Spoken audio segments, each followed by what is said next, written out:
wafdi ballaaran uu hogaaminayo gudoomiye ku-xigeenka koowaad ee golaha wakiilada Soomaaliland Siciid Mira Faarax isla markaasina ay ka mid yihiin gudoomiyaha gobolka Sanaag Axmed Cabdi Muuse xildhibaano ka tirsan golaha wakiilada maayirka degmada Ceelifin Maxamed Aadan Digaale maariye ku-xigeenka wakaalada horumarinta wadooyinka Soomaaliland Khadar Cali Caarshe isu duwayaal iyo saraakiil caafimaad ayaa safar shaqo ku tagay deegaanada Bixin iyo Sufdhaare waxayna deegaanadaasi ku wareejiyeen daawooyin iyo agab waxbarasho way baahi weyn u qabeen dadka deegaanadaasi waxaana ugu horreyn halkaasi ka hadlay waayeelka deegaanadaasi iyo maayirka degmada Ceelifin Maxamed Aadan Digaale noogu yimid mar labaad Siciid Mira Faarax Giire gudoomiyaha golaha wakiilada oo noo keenay daawooyinkii iyadana aad iyo aad baan uga mahadnaqaynaa waana ka gudoonaynaa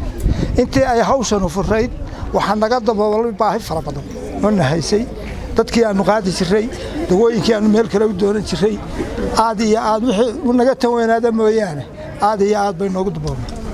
gudoomiye ku-xigeenka golaha wakiilada oo dadaal badan geliyay inay goobtani dhisanto oo ay furanto oo ay shaqeyso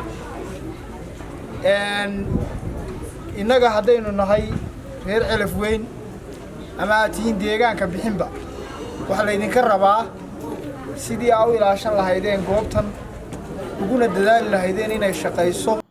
ugu dambeynna waxa halkaasi ka hadlay gudoomiyaha gobolka Sanaag Axmed Cabdi Muuse iyo gudoomiye ku-xigeenka koowaad ee golaha wakiilada Soomaaliland Siciid Mira Faarax Giire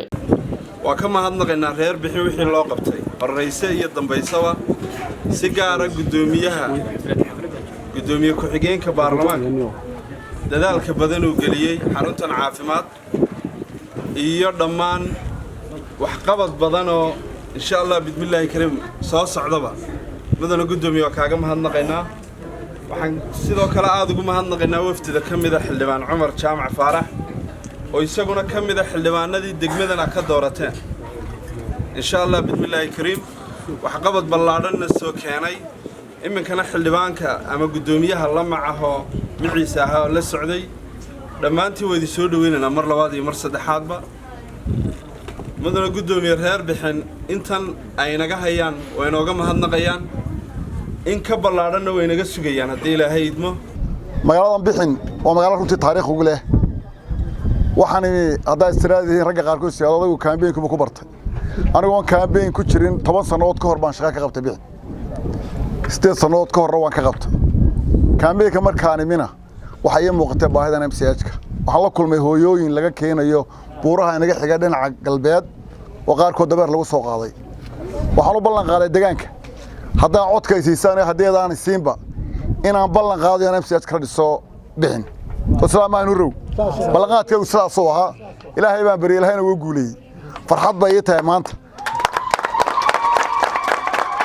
inaan dhex taaganahay MCH-kii oo shaqeynaya